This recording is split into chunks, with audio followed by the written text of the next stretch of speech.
Buckeye. Notre Dame's ready. I like the Irish. Let's go Buckeyes! Ohio State, 24-10. It looks like you lost another one.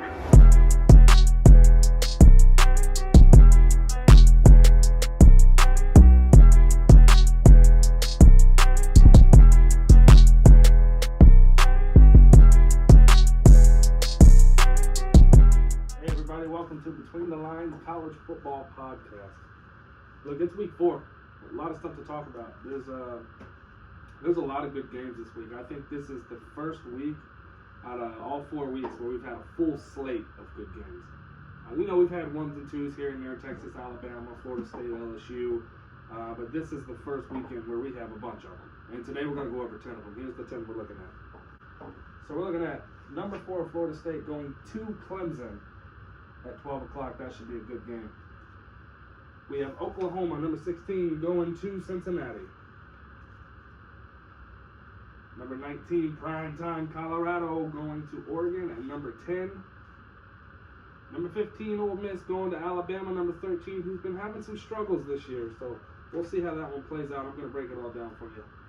We got 22, UCLA, going to 11, Utah. 14, Oregon State. At 21, Washington State. 3, Texas at Baylor. Number 24, Iowa goes to Penn State, Happy Valley. We have number 6, Ohio State going to Notre Dame. Number 9, that's the game of the week, ladies and gentlemen. We'll break it down too. And then we have Rutgers at Michigan. So let's get into it. All right, so let's start with Florida State and Clemson. Now look, if you ask me, I got this one on upset alert. I mean, just look at the stats here, right? We'll go right down the list. I break these down into 10 categories for each game, just the 10 categories that I think are the most important throughout a game and what's going to tell the story, right? So we'll start with third down conversions. Florida State, they're ranked number 62 on third down conversion to Clemson's number 31. Right? Florida State, we saw that passing offense against LSU. We've seen it all year, right? They are number 38 to Clemson's number 39, so pretty close. Passing defense, Clemson number 9, Florida State 108. So take a look at that, right? You have their passing offenses are very similar at number 38, number 39. They're both right there with each other. But then you go to passing defense. Florida State can't defend the pass. I mean, they're getting burnt to Clemson's number 9, who is shutting down the pass. That's going to be a key factor. Let's move on. Red zone offensive efficiency. Florida State tied for first with 18 other teams. Clemson 115. That's not good. That is not looking good for Clemson there. So we'll see how that one plays out. Red zone defense. Florida State number 34. Clemson number 19. Moving on, we have rushing offense. Florida State is 36th in the country. Clemson is 15th. On the rushing defense, Florida State 64th. Clemson 34th. Time of possession. Florida State 43, Clemson 42. So that one's very, very close.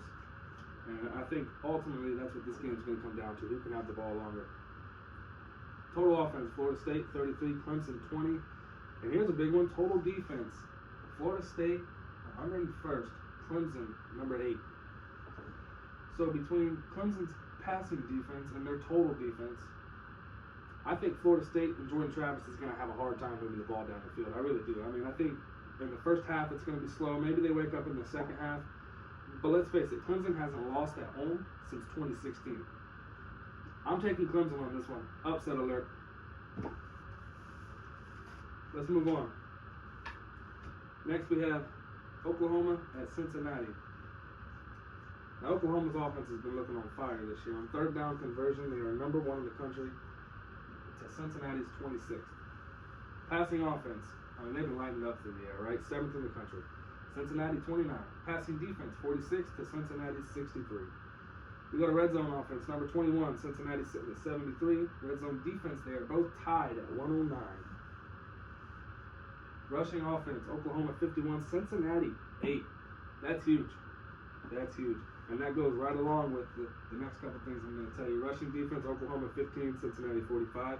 This one, time of possession. Oklahoma 63rd, Cincinnati 8th. So not only are they 8th in running the ball, but they're 8th in keeping the ball on in their offense's hand, right? That's going to play a huge factor. Now, do I think that they're going to beat Oklahoma? No, I'm taking Oklahoma in this one. But if they were to beat Oklahoma, that's going to be the key to do it. Time of possession, run the ball, keep that clock moving, and keep the ball out of that explosive Oklahoma offense's hands.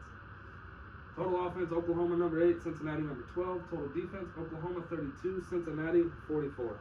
Like I said, I'm taking Oklahoma on this one. They pass a lot, and let's face it, with Cincinnati's 46, right? That's their pass defense, 46. But the Oklahoma has the 7th best passing offense, so I really think they're going to shred them through the air.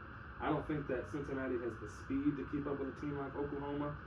But if there were to be an upset, their key to do it is going to be run the ball, keep the ball, time of possession. All right, moving on. Let's talk about Deion Sanders, primetime, Colorado versus Oregon, going to Oregon. I mean, this is just lopsided. Look at this. Third down conversions, Colorado, 33rd. Oregon, 17th. Passing offense, Colorado number 2, Shedeur Sanders is going to light it up. But against who? A TCU team who got beat 65-7. A Nebraska team who got beat by Minnesota. And who was last? Oh, Colorado State. I mean, come on. Yeah, they're number 2, but against who, right? Passing offense, Oregon, 5th in the country. Passing defense, Colorado, 107th. And these defensive stats for Colorado is really what's going to kill them in this game. Just keep looking. Oregon, they are 15th for passing defense. So number 2 passing offense versus the number 15 passing defense. We'll see what happens, right? Red zone offense. Colorado is tied for 1st. Again, I think that's with like 18 others. There's a lot of schools that are tied for 1st right now. That'll change more as the season goes along. Red zone offense. Oregon is 21st. Red zone defense. Colorado number 12. Oregon tied for 50th place. Yikes. Rushing offense. Colorado 127th. They cannot run the ball. That's not good. Oregon 17th. Rushing defense, Colorado, 119th. There that defense goes again. Passing defense, 107th. Rushing defense, 119th. Oregon, 70. Time of possession, Oregon, 51. Colorado, 70. Total offense, Colorado, 23rd. Not bad. Oregon, 4th. Total defense, Colorado, 122nd. Oregon's 30th. There's 130 teams in the FBS, folks. So to be at 122 and face a team whose total offense is number 4, and they don't have Travis Hunter, right? They don't have a run game. So I say you take Oregon on this one. And if I'm being honest, it's by a lot. I don't think it's going to be close. All right, let's go to the next one. Here's a big one. Ole Miss at Alabama. Third down conversions. Ole Miss, 71st. Alabama, 36th. Passing offense. Ole Miss, top 10, number 9. Alabama, number 100. Yikes, got to figure out that quarterback situation. Passing defense, Ole Miss, 82nd. Alabama, 37th. Red zone offense, Ole Miss, 56th. Bama, tied for 1st. Again, a lot of teams are tied for 1st there. Red zone defense, Ole Miss, 83rd. Bama, 71st. Let's go to rushing offense. Ole Miss is number 49. The Bama's 56th. Rushing defense, Ole Miss 65. The Bama's 56th. Time of possession. Ole Miss 129th to Alabama's 91st. Total offense. Ole Miss 11th, which might explain their time of possession being so low. Maybe they just score that quick. Who knows? Alabama 82nd. Total defense. Ole Miss 66th. Alabama 45. Now, if you look at that in comparison, you have 7 in favor of Bama, 3 in favor of Ole Miss. Granted, these aren't going to tell the whole story. These aren't necessarily going to tell you who wins, who loses. But the way I see it, I don't think Nick Saban's going to lose twice at home, especially back-to-back. It's not going to happen. I'm taking Alabama on this one. I think it'll be a 2-score game. Next up, we have UCLA at Utah. Again, let's pull up the chart. Third down conversions, UCLA is 23rd in the country to Utah's 89th. Almost said U-Haul. Passing offense, UCLA 51st, Utah 114th. Yikes. Passing defense, UCLA 63rd, Utah 59th. Red zone offense, UCLA 107th. What is going on in the red zone for UCLA? Utah 47th. Red zone defense, UCLA number 9. So they're not scoring much in the red zone, but they're not letting much scores happen in the red zone either. Good for them. Utah 38th. Rushing offense, UCLA is number 3. Boy, they're running the ball a lot this year, huh? Utah 39th. Rushing defense, UCLA 11th, Utah 10th. So 2 pretty good rushing defenses on the field. Let's see what happens there. Time of possession, Utah 125th, UCLA 125th, Utah 5th. Total offense, UCLA 10th, Utah 86th. Total defense, UCLA 24th, Utah 17th. Now this is a close one, right? You're looking at it side by side. It's a close one. It's going to be hard to pick. But what gives it to me is I look at the resume, right? UCLA, yes, they're undefeated. Utah's undefeated. UCLA hasn't played anybody. And Utah has a good quality win over Florida. And this is in Utah. And if you guys watched the Florida game, which I'm sure everybody did, it was the only game on that night, right? You know that the environment in Utah was just crazy. I don't think UCLA is going to go in there and get a dub over them. I really don't. So we're taking Utah on this one. All right, moving on. Next up, we got number 14, Oregon State. Number 21, Washington State. Let's pull up the chart. Third down conversions. Oregon State is 32nd to Washington State's number 4. Passing offense, Oregon State number 59, Washington State number 3. Ooh, 2 top 5 stats in a row. Passing defense, Oregon State 54th, Washington State 109th. Red zone offense, Oregon State, again, that's another one of those 18 teams, right? They're tied for first. Washington tied for 97th. Red zone defense, Oregon State is tied for 71st. They're actually tied with Alabama. And on red zone defense, Washington State is tied for 109th. But guess who? The number 1 team in the land, Georgia. Rushing offense, Oregon State is number 13 in rushing offense to Washington's 89th. Rushing defense, Oregon State number 5 to Washington's 30th. So you have a number 5 rushing defense going up against a number 89 rushing offense. I would look for Oregon State to stuff the run. Time of possession, Oregon State 69th, Washington State 19th. But again, if that rushing defense is stuffing that run, that time of possession is going to go down significantly for Washington State. Total offense, Oregon State 28th, Washington State number 7. Total defense, Oregon State 12th, Washington State 74th. Both teams are going to pass a lot. We already know that. Oregon State's going to establish the run, though, which is something, again, with that number 5 rushing defense against the 89th rushing offense for Washington State. That's something that Washington State's probably not going to be able to do. That being said, since they're going to be able to establish the run, that's going to open up their playbook for a lot more opportunities to throw the ball downfield. That's why we're taking Oregon State on this one. All right, moving on, we got number 3, Texas at Baylor. Pull up the chart for me. Third down conversions. Texas is 89th to Baylor's 80th.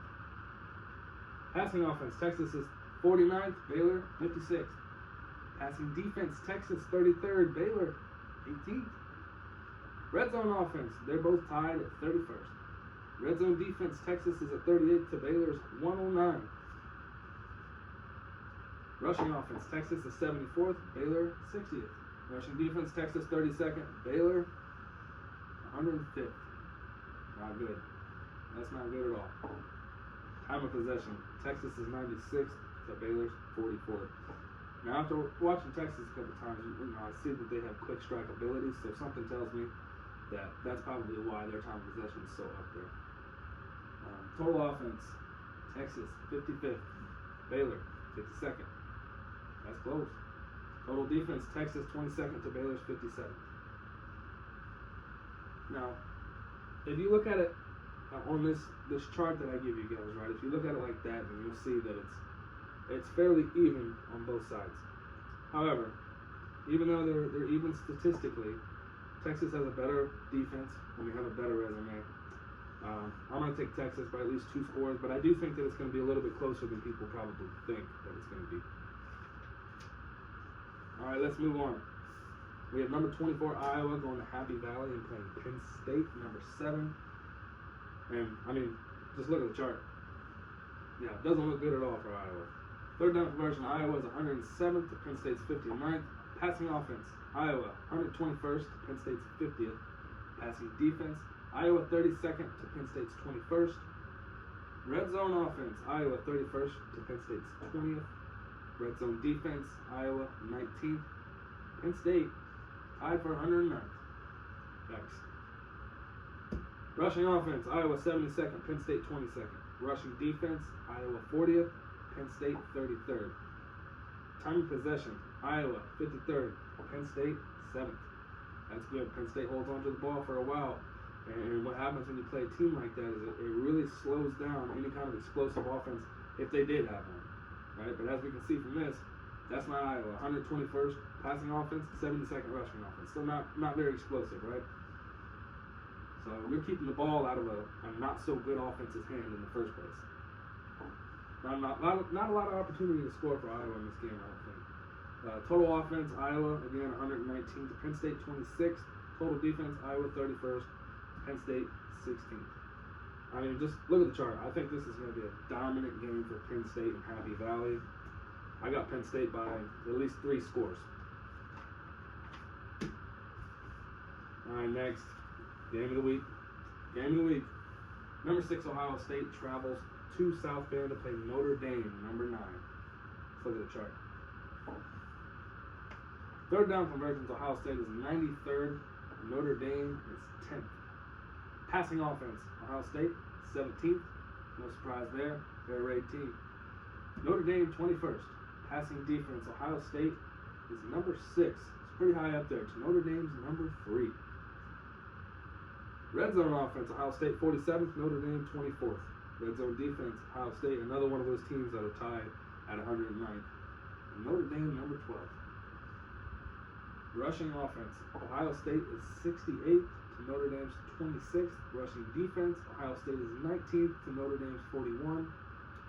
Time of possession, Ohio State is 95th to Notre Dame's 65th. But I do know that Ohio State is a quick strike team, right? So when they have the ball, I mean, last week they had 3 one-play drives, right? So time of possession is one of those things. It's like it's good to be a team that can have that time of possession and stretch the game out and keep the ball out of the other team's hands.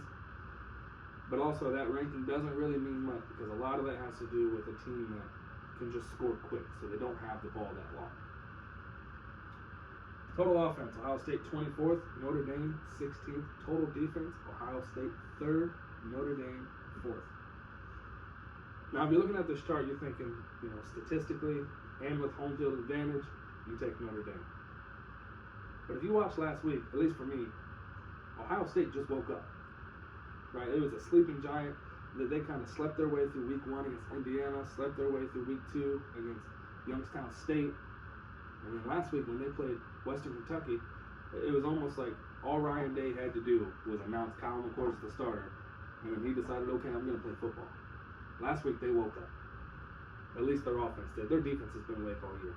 I mean, you can see it right here. Total defense, 3rd in the country. I mean, the defense is already playing phenomenal. The offense is where we had questions, right?